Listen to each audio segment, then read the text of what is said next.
Hello, नमस्कार, आदाब, सत श्री अकाल और अस्सलाम वालेकुम। मैं हूं मोहम्मद अहमद काज़मी, लेकर आया हूं आपका पसंदीदा कार्यक्रम आपके रूबरू। आज बहुत ही स्पेशल प्रोग्राम है। आज फ्राइडे है और आज एक बार फिर हम सैयद अली मुश्तबा के साथ साउथ एशिया पर नजर ये कार्यक्रम कर रहे हैं। हर फ्राइडे को आप इस प्रोग्राम को देखते हैं जिसमें साउथ एशिया के मुल्क यानी भारत के पड़ोसी मुल्कों से खास खबरों पर चर्चा होती है। आज जनाब सैयद अली मुश्तबा साहब अपने गांव बिहार शेखपुरा जिले के माने गांव से वापस चेन्नई के लिए निकले हैं। इस वक्त जब हमारी बात हो रही है वो पटना एयरपोर्ट पर एयर इंडिया के स्टेशन मैनेजर जो उनके दोस्त हैं अमर सहाय साहब, उनके ऑफिस से ये रिकॉर्डिंग करा रहे हैं।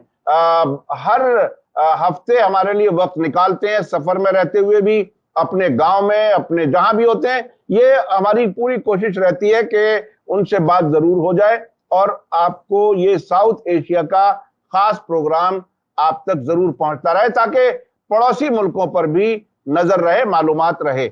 आज हम जिन इश्यूज पर बात कर रहे हैं वो बांग्लादेश में एक सरकार के लिए बुरी खबर है। ऐसी खबर है कि ऐसा लगता है कि अमेरिका जो रजीम चेंज का उसको नशा रहता है मुख्तलिफ मुल्कों में जहां उसकी पसंद की सरकार नहीं होती, वहां वो रजीम चेंज की बात करता है। आपको याद है कि इराक में भी रजीम चेंज कराया था, उसके अलावा लीबिया में भी हुआ और बहुत से मुल्कों में जहां उसकी दोस्त हुकूमत होती है वो ठीक है, अगर दोस्ती थोड़ी सी खट्टी हुई तो रजीम चेंज का सिलसिला शुरू हो जाता है। अब बांग्लादेश में रजीम चेंज की तैयारी अमेरिका की तरफ से है, ऐसी खबर आई है, इस पर हम बात करेंगे। इसके अलावा पाकिस्तान के आर्मी चीफ आसिम मुनीर वो आईएमएफ से लोन लेने के लिए, मदद लेने के लिए तैयारी कर रहे हैं। हमें आपको ये याद रखना चाहिए कि हमारे जो मेहमान हैं आज के सैयद अली मुश्तबा साहब, वो कह चुके हैं कि पाकिस्तान को ट्रिपल ए चलाता है अल्लाह, आर्मी और अमेरिका। तो अब वहां आर्मी और अमेरिका मिलकर क्या पाकिस्तानी लोगों की जरूरतें पूरी कर पाएगी वो हम समझेंगे। इसके अलावा एक बहुत ही दिलचस्प खबर है।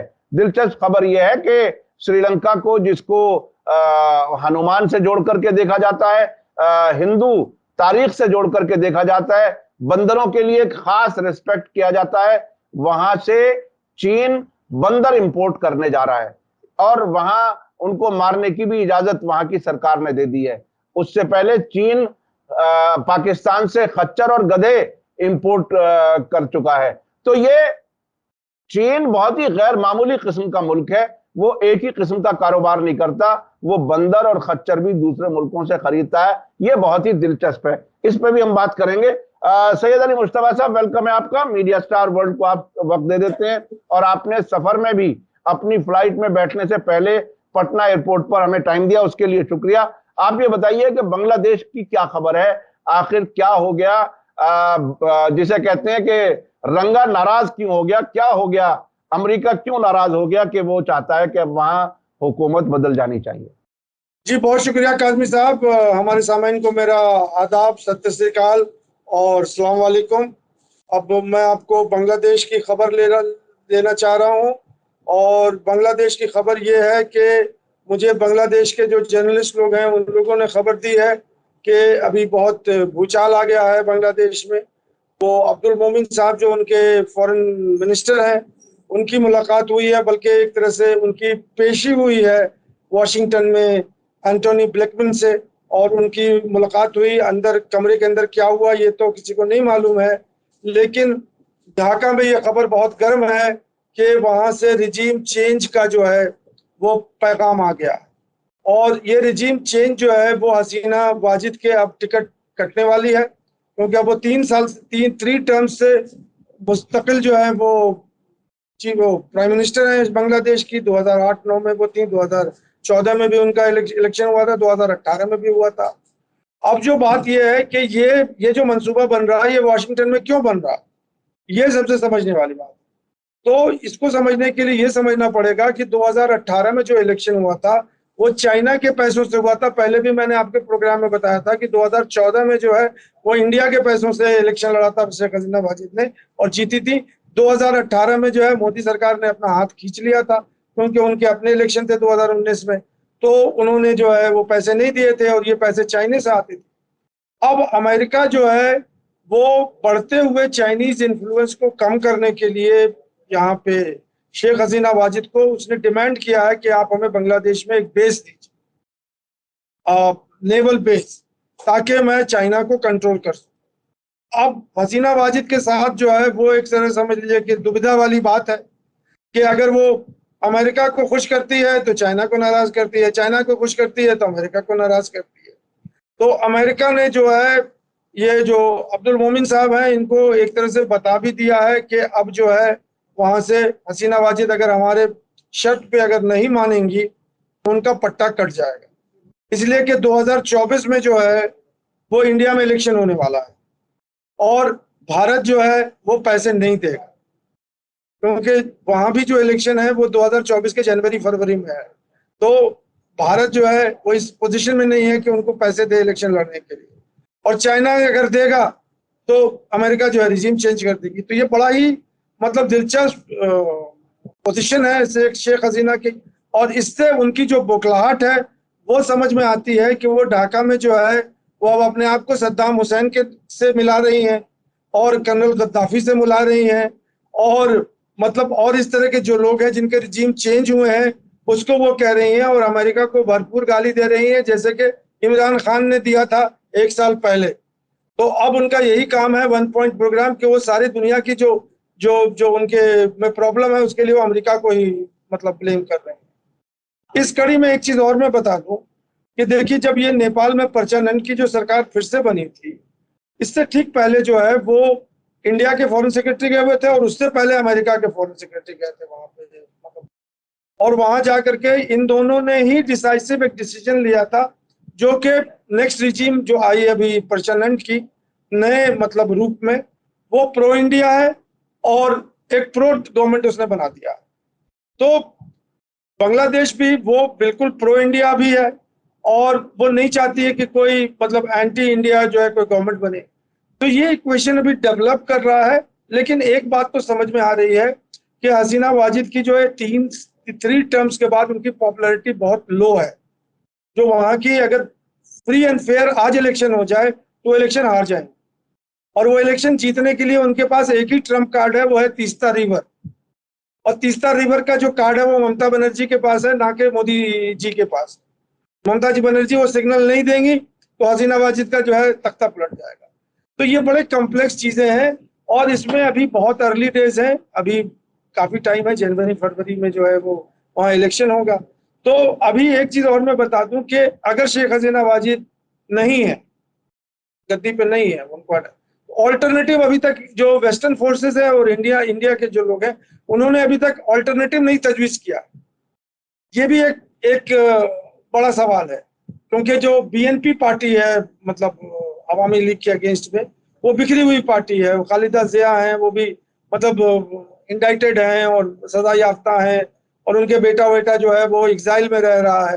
तो जो ऑपोजिशन लाइनअप है वो अभी तक नहीं है।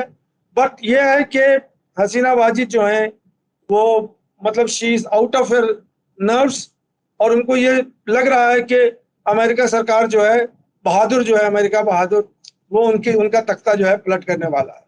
तो अब देखते रहिए आगे क्या। अच्छा, मैं एक चीज समझना चाहता हूं कि जो बात आपने बताई कि पहले भारत ने उनको इलेक्शन लड़ने के लिए पैसा दिया, फिर चीन ने पैसा दिया और वो अपना रंग बदलती रही, अब चीन का असर उन पर ज्यादा है। तो ये बताइए कि ये इस किस्म का जो पैसा होता है, क्या ये बिल्कुल उसी तरह से होता है जैसे 2 नंबर का पैसा अडानी ने दे दिया और इलेक्शन लड़ ली बीजेपी, और वो उसी तरह से खामोशी से पैसा वहां भेज दिया? ये सरकारी तौर पर तो इलेक्शन लड़ने के लिए पैसा कोई किसी को नहीं देता। ये कौन सा रास्ता अपनाया जाता है कि इलेक्शन जीतने के लिए ये दूसरों जो को पैसा दे? पैरेलल इकोनॉमी चल रही है हमारे हिंदुस्तान में भी चल रही है, सारी कंट्रीज में पैरेलल इकोनॉमी चल रही है। तो पैरेलल इकोनॉमी का तो अपना एक लॉजिक है, एक अपना प्रिंसिपल है। हाँ, हवाले तो के क्या? जो पैसे होते हैं वो हाँ, बिल्कुल मतलब सच्चे पैसे होते हैं। यहाँ पैसे लगाते हैं, वहां पैसे उठा लेते हैं, अमेरिका में पैसे यहाँ से जाते हैं। तो आप यहाँ ये काम सरकारें करती है इस तरह से? नहीं, हवाला सरकार तो नहीं वैसे भी करती है, गैर लेकिन कानूनी है। सरकार के आम लोगों के लिए तो गैर कानूनी है साहब हवाला। ये सरकार इतनी बड़ी अमाउंट इस तरह से गैर सरकारी चैनल्स के जरिए पहुंचाती है? बिल्कुल पहुंचाती है। और खासकर जो अमेरिका है वो अपने पड़ोसी मुल्क में, जो उनका जो मैक्सिको है और पूरा जो साउथ अमेरिका है, वहाँ इसी तरह से उसने अपने रिजीम बनाए हुए हैं। और यही चीज जो है वो इंडिया के नेबरहुड में चल रहा है, वो खासकर नेपाल में और बांग्लादेश में और यहाँ श्रीलंका में। अब तो मुझे याद है कि नेपाल में चूंकि भारतीय रुपया चलता था, और जब मोदी जी ने नोटबंदी की और वहां से वो पैसे 500 के नोट, 1000 के नोट जो है वो जो आने थे वो नहीं आए, और वो करोड़ों रुपया वहां डंप हो गया। अब नेपाल कहता है 100 के नोट से ऊपर हम नहीं चलने देंगे। तो ये इस किस्म की चीजें तो हमारे सामने हैं, लेकिन इलेक्शन लड़ने के लिए इतना बड़ा बजट, इतना बड़ा फंड, क्या वो इस तरह से मूव करता है गैर कानूनी तरीके से?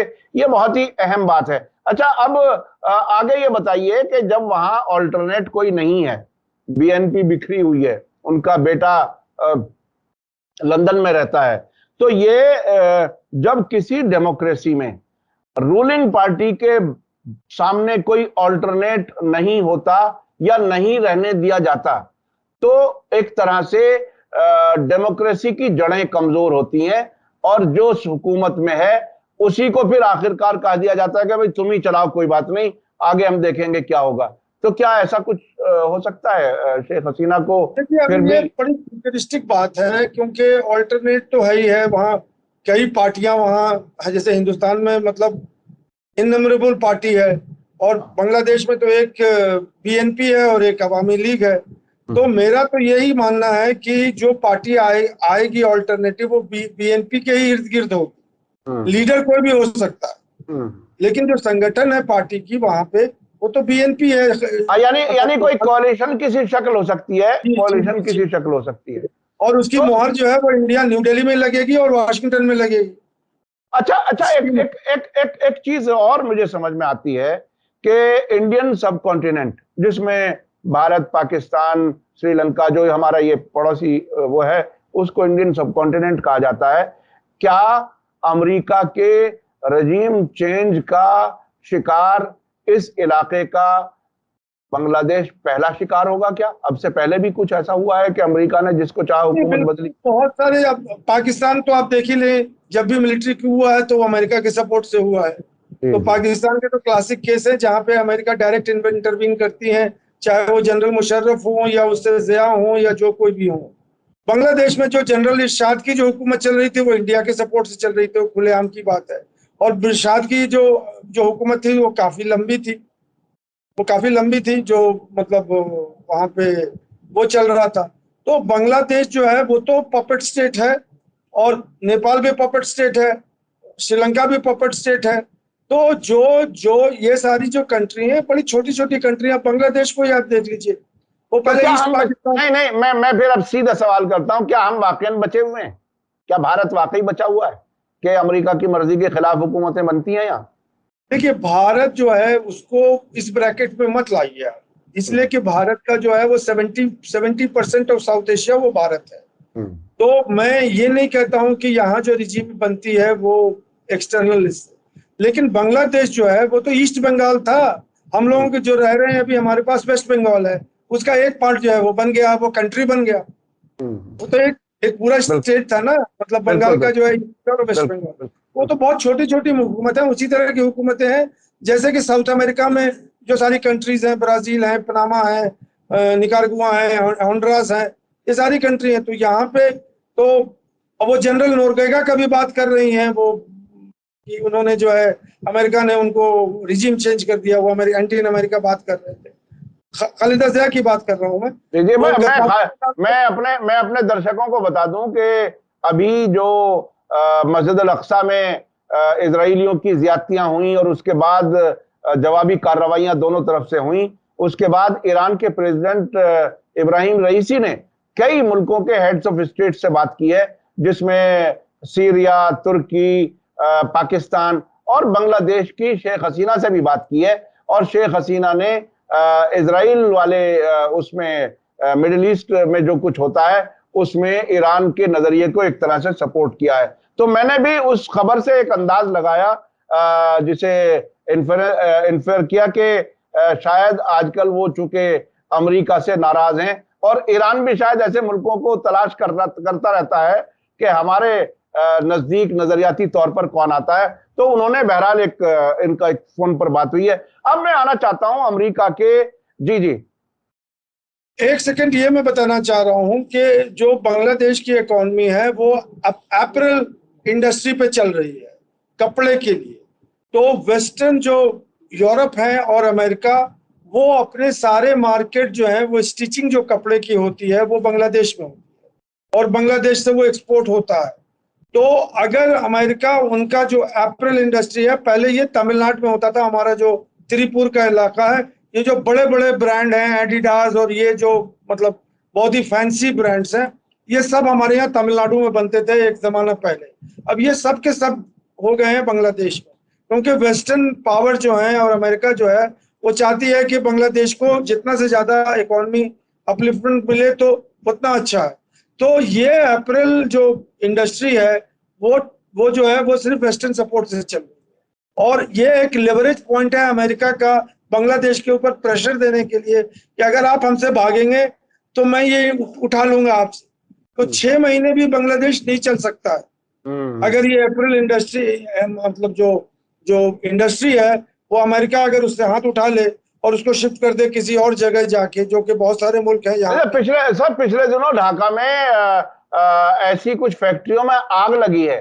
तो क्या वो जो आग लगी है उसको भी अमेरिका की नाराजगी से जोड़ करके देखा जा सकता है क्या? नहीं, वो तो हादसा है सर, वो हादसा है। अच्छा, मैं अब आ रहा हूँ उस सवाल पर जो पाकिस्तान में जो कुछ हो रहा है।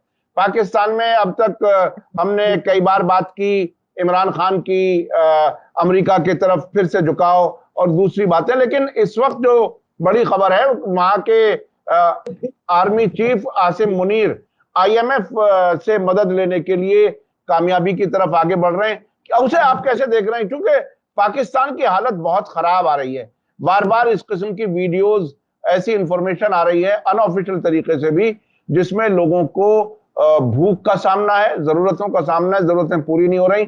ऐसे वक्त में IMF का सपोर्ट उसे चाहिए। अब क्या कुछ है ये आर्मी चीफ कैसे कामयाब हो गए? शहबाज शरीफ कहां पीछे बैठ गए इस वाले मामले में? क्या हुआ? नहीं, ना शहबाज शरीफ से कुछ हो पाया, ना उससे पहले इमरान खान से कुछ आया। तो ये जो IMF के लोन का मामला है ये तो इमरान खान के टाइम से चल रहा था, शहबाज शरीफ की भी कोई नहीं चली। अब जो चली है वो आसिम मुनीर की चली है। और इससे ये समझ में आता है कि जो आर्मी चीफ है, पहले जो बाजवा साहब थे, कमर जावेद बाजवा, उनके डायरेक्ट इक्वेशन थे अमेरिका से, और अब जो नए आर्मी चीफ है उनके भी डायरेक्ट इक्वेशन। तो इस सारे इसमें ये जो घटना चक्र है, इसमें सबसे ज्यादा जो इम्पोर्टेंट चीज है कि IMF के कुछ शर्त थे, और उन शर्त को जो है वो जो सिविलियन रिजीम है वो पूरा नहीं कर पा रही थी। और वो शर्त ये थे कि उन्हें दूसरे डोनर्स चाहिए थे। तो आसिम मुनीर ने अपना पर्सनल इन्फ्लुएंस जो है सऊदी अरेबिया पे लगाया और UAE पे लगाया। जो ये दोनों मुल्क ने एक बहुत बड़ा रकम जो है वो कई million dollar as a donation या एज अ लोन पाकिस्तान को दिया, जो कि सेटिस्फाई किया IMF के कंडीशन को। और ये जो है आर्मी का पर्सनल इन्फ्लुएंस है इन कंट्रीज पे, ना कि शहबाज शरीफ का है और ना ही इमरान खान का। तो इसलिए है कि सऊदी अरेबिया में एक बहुत बड़ा दस्ता जो वहाँ के रॉयल हाउस होल्ड को प्रोटेक्ट करता है और उनकी जो फौज को ट्रेन करता है वो पाकिस्तानी है। और वही चीज ये सारे कंट्री में, जॉर्डन में, बहरीन में, ये सारे कंट्री में जो है उनके पास जो आर्मी का मेन जो दस्ता है वो पाकिस्तान से ही सप्लाई होता है। तो वो लेवरेज पॉइंट है पाकिस्तानी आर्मी को इन कंट्रीज। इस कंट्रीज को उन्होंने रिक्वेस्ट किया कि आप हमें पैसे दीजिए, तभी सऊदी अरेबिया ने भी पैसे दिए और UAE ने भी पैसे दिए और चाइना ने भी कुछ पैसे दिए। तो इन सब पैसों को उन्होंने एक पेश किया IMF के सामने कि देखिए ये लोग जो है हमें दे रहे हैं, अब आप हमें दीजिए। तो अब IMF राजी हो गए हैं 1.1 बिलियन डॉलर देने के लिए, बिलियन डॉलर देने के लिए पाकिस्तान, जो कि पर्सनल क्रेडिट है आसिम मुनीर की, ना कि शहबाज शरीफ की और ना कि मतलब इमरान खान की। और इस वजह से पर्सनल क्रेडिट तो क्या कहा जाए, आर्मी का जो लॉयल्टी है अमेरिका के साथ उसकी कीमत है। क्योंकि आसिफ मुनीर आज हैं, कल रिटायर्ड हो जाएंगे, उनके कोई घर का तो पैसा है नहीं, वो तो एक लॉयल्टी एक तरह से एक मुल्क की फौज की है जो उनके साथ जुड़े रहते हैं। बहरहाल हम उसमें आगे नहीं जाना चाहते, लेकिन ये जरूर समझना चाहते हैं कि ये पाकिस्तान हमने जब इमरान खान की हुकूमत बनी तब भी वो सऊदी अरब से और यूएई से कुछ कहीं से $5 अरब, $2 अरब इस किस्म की बात आई, चीन ने देने से इनकार कर दिया। तो ये पाकिस्तान मुसलसल बाहर के पैसे से ही क्या जिंदा है? आखिर इनकी अपनी कोई नेचुरल रिसोर्सेज आमदनी कहीं कुछ रही या नहीं रही, या पहले के कर्ज का सूद ही देते में वो निपट जाता है? क्या कुछ है? क्योंकि बहुत बड़ी तादाद पाकिस्तानी दूसरे मुल्कों में भी काम करते हैं जैसे भारतीय करते हैं। नहीं, देखिए, ये तो एक दूसरे डिस्कशन का सब्जेक्ट है, लेकिन शॉर्ट में इसको ये बता देता हूं मैं कि पाकिस्तान जो कंट्री चल रही है वो 1947-48 से लेके अभी तक वो तो कर्जे की सरकार है।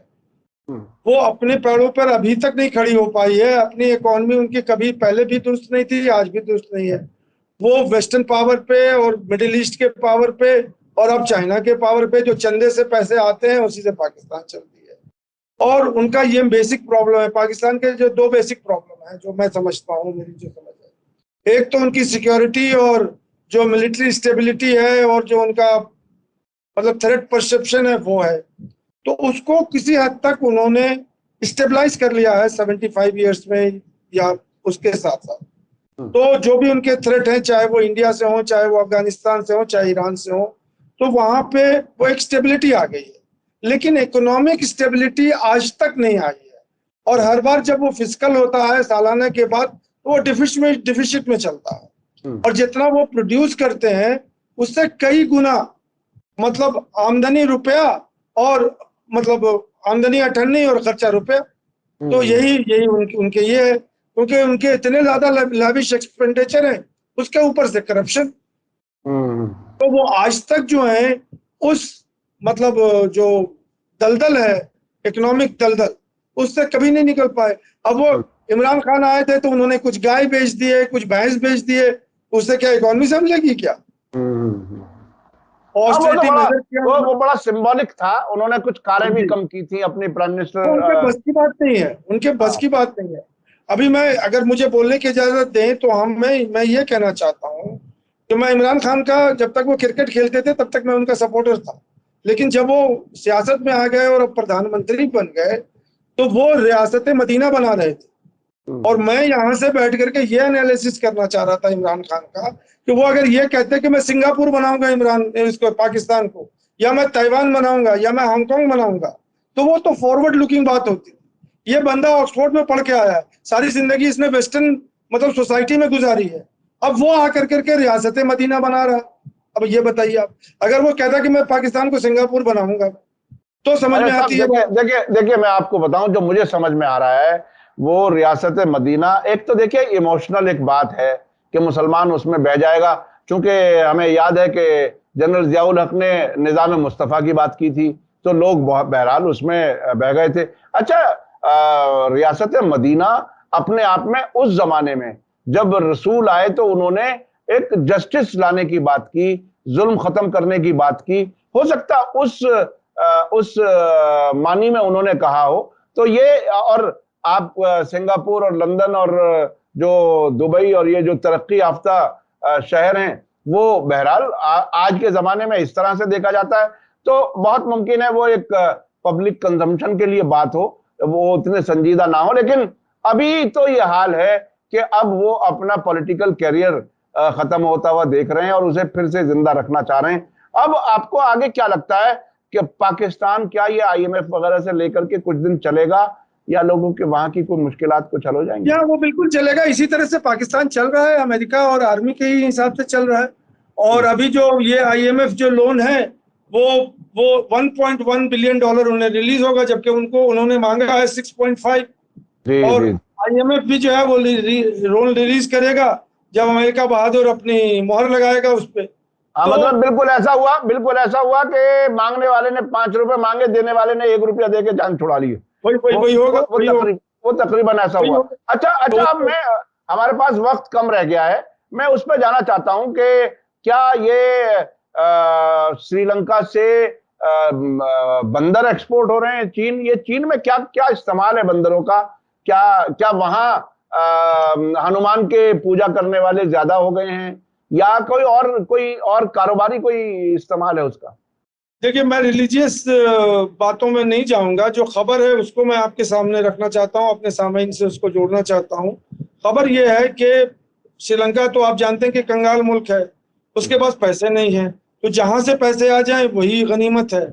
अब चाइना ने उनको पेशकश की है कि हम आपके यहाँ से बंदर जो है, जो लंगूर है, जिसको हम लोग यहाँ मतलब नॉर्थ इंडिया में हनुमान कहते हैं, उसको मैं इंपोर्ट करूंगा। और उन्होंने ऑर्डर दिया है 1 लाख बंदरों की। अब ये समझना होगा कि वहां जो श्रीलंका में जो है वो 5 लाख से ऊपर बंदर हो गए हैं। वहां की फसलें जो है बंदर बर्बाद कर रहे हैं। वहां नारियल के पेड़ लगे हुए हैं, नारियल का पेड़ तोड़ देते हैं। अब इतना ज्यादा मंकी मैनेस हो गया वहां पे कि अब मंकी बिजनेस करना पड़ रहा है श्रीलंका में। तो मंकी बिजनेस जो है वो यही है कि वो चाइना ने कहा है, और चाइना तो जानते हैं कि बहुत बड़ा मुल्क है, वहां उनको उनके जू के लिए चाहिए। ये जो बंदर जाएंगे श्रीलंका से, वो चाइना प्लान कर रहा है कि जो उनके जू हैं पूरे कंट्री में, वहां जाके रखेंगे। तो यही उनका वो है। और उनके जो एग्रीकल्चर मिनिस्टर है श्रीलंका से, उन्होंने कहा बातचीत चल रहा है, लेकिन अभी तक फाइनेंशियल डिक्लेरेशन नहीं हुआ कि ये डील कितने का है। लेकिन ये बात तय हो गई है, क्योंकि अब श्रीलंका में श्रीलंकन गवर्नमेंट ने उसको इंडेंजर, ये वर्ल्ड जो वाइल्ड लाइफ वो है WWF में, ये इंडेंजर्ड स्पीसीज है वर्ल्ड में। लेकिन श्रीलंका ने उसको अपने इंडेंजर्ड स्पीसीज से निकाल करके जनरल स्पीसीज में रख दिया है। और श्रीलंका गवर्नमेंट ने ऑर्डर भी पास कर दिया है, गवर्नमेंट ऑर्डर जियो, कि आप मंकी को यानी कि हनुमान को, लंगूर को आप मार सकते हैं, क्योंकि वो ह्यूमन हैबिटेट का। और इसमें एक चीज और भी बात आपको बता दूं कि ऐसा क्यों हो रहा है, इसलिए कि श्रीलंका में डिफॉरेस्टेशन हो रहा है। फॉरेस्ट की जगह नहीं जहाँ के मंकी रहते हैं। अब मंकी जो है वो अर्बन एरिया में आ जाते हैं या एग्रीकल्चर एरिया में आ जाते हैं, और वो एक मतलब प्रॉब्लम बन गए हैं। तो ये खबर तो सही है कि वहां से जो है मंकी और या नहीं तो लंगूर जिसको आप कहते हैं वो एक्सपोर्ट कर रहे हैं, इससे कुछ भी इकोनॉमी में कुछ भी हो जाए। तो ये बहुत ही दिलचस्प बात है कि श्रीलंका जिसका जिक्र उस तरह से किया जाता है हनुमान की, तो वो इसके साथ एक और खबर भी जोड़ दूं मैं कि अभी पिछले साल कोई नवंबर दिसंबर के महीने में पाकिस्तान से गधा, खच्चर, वो इंपोर्ट किया है पाकिस्तान से चाइना ने। और ये खच्चर जो है, हाँ एक चीज और मैं बता दूं कि ये मंकी जो है वो लेबोरेटरीज में भी यूज होते हैं, लैब के अंदर, क्योंकि मंकी के जो फीचर्स हैं वो इंसान से मिले जुले हैं। तो चाइना इनको अपने लेबोरेटरीज में दवाओं के टेस्ट करने के लिए भी इंपोर्ट कर रहा है। जू में रखने के लिए तो कर ही रहा है, लेकिन दवाओं के लिए भी कर रहा है। और इसीलिए वो इस्तेमाल कर रहा है खच्चर का भी, जिसको गधे कहते हैं, जो कि धोबी का गधा, न घर का न घाट का। तो वो जो है वो पाकिस्तान से इंपोर्ट कर रहे हैं। अब पाकिस्तान में तो चाइना ने पैसे लगाए हैं खच्चर के फार्म हाउस के लिए, और डेरा इस्माइल खान और एक दो जगह जो फ्रंटियर के जगह हैं वहां पे बड़े बड़े 300 एकड़ के फार्म बन गए हैं डोंकी के लिए। एक फार्म जो है वो पंजाब में भी बना है पाकिस्तान के, जहां पे सिर्फ रियरिंग कर रहे हैं ये डोंकी के, सिर्फ चाइना को एक्सपोर्ट करने के लिए। और ये डोंकी जो है, इसका हाइट जो होता है, वो हाइट जो है उनके मेडिसिन बनाने के लिए होता है। आपको ये मालूम होगा कि जैसे एलोपैथिक है और होम्योपैथिक है और इस तरह की जो चीजें हैं, हमारे यहाँ सिद्धा मेडिसिन है, आयुर्वेदा मेडिसिन है, उसी तरह से चाइना मेडिसिन है। तो चाइना मेडिसिन है, उसकी अपनी प्रॉपर्टीज हैं और अलग चीजें जो कि बड़े बड़े मतलब बीमारियों में काम आते हैं। तो ये जो डोंकी जो है, इसका हाइट जो है वो चाइना की यूनिक सिस्टम ऑफ मेडिसिन है, उसमें वो काम आता है। और चाइना की इस किस्म की मेडिसिन वेजिटेरियन तो बिल्कुल नहीं होती, नॉन वेजिटेरियन ज्यादा होती है। ये अगर हम लोग चाइनीज बाम इस्तेमाल करते हैं, आपको याद होगा कि एक चाइनीज बाम बहुत फ्रीली पूरे हिंदुस्तान में मिलता है, छोटी सी डिबिया होती है, उसमें चाइना में कुछ लिखा हुआ होता है। हम लोग जब मतलब होते हैं कि अगर सर में दर्द हुआ तो चाइनीज बाम लगा लेते हैं अपने मतलब फोरहेड पे।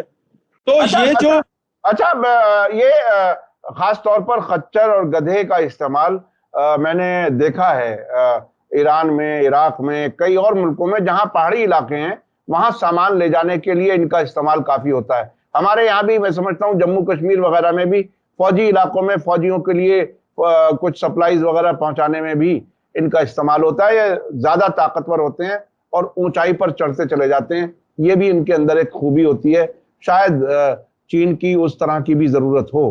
तो ये बहुत ही दिलचस्प है कि चीन किन किन चीजों में कारोबार करता है और क्या क्या वो कहां से अपनी जरूरत की चीज कहीं से भी ले लेता है। मुझे याद आ गया, कतर से जब ताल्लुकात खराब किए सऊदी अरब वगैरह ने और सप्लाई बंद की 4 मुल्कों से, तो उसने गाय कई अमेरिका और ऑस्ट्रेलिया से हवाई जहाजों में गाय लेकर के आए थे वो, कि अपने यहाँ की दूध की सप्लाई ठीक हो जाए। तो बहरहाल मुल्कों की जरूरतें होती हैं। चाइना भी बंदर और खच्चर इंपोर्ट कर रहा है वो अपनी जरूरतें पूरी करने के लिए। बहुत बहुत शुक्रिया जनाब सैयद अली मुश्तबा साहब, आपने अपने सफर के दौरान बीच में एयरपोर्ट पर वक्त निकाल करके हमें टाइम दिया, उसके लिए बहुत बहुत शुक्रिया। और अमर साहब का भी मैं शुक्रिया अदा करूंगा कि उन्होंने अपने ऑफिस में आपको स्पेस दिया, और चूंकि वो आपके पर्सनल दोस्त भी हैं, उन्होंने इस बात का ख्याल रखा कि हमारी आपकी बात सुकून से कुछ देर हो जाए। इसके लिए हम उनके भी शुक्रगुजार हैं। बहुत बहुत शुक्रिया सैयद अली मुश्तबा साहब। इसी के साथ मुझे दीजिए इजाजत। धन्यवाद, शुक्रिया। जय भारत, जय हिंद। मीडिया स्टार वर्ल्ड के और वीडियो देखने के लिए हमारे चैनल को सब्सक्राइब करें और सीधे नोटिफिकेशन पाने के लिए बेल आइकन दबाएं। और अगर हमारी खबर सच्ची और अच्छी लगे तो अपने व्हाट्सएप, इंस्टाग्राम, फेसबुक और ट्विटर अकाउंट पर जरूर शेयर करें।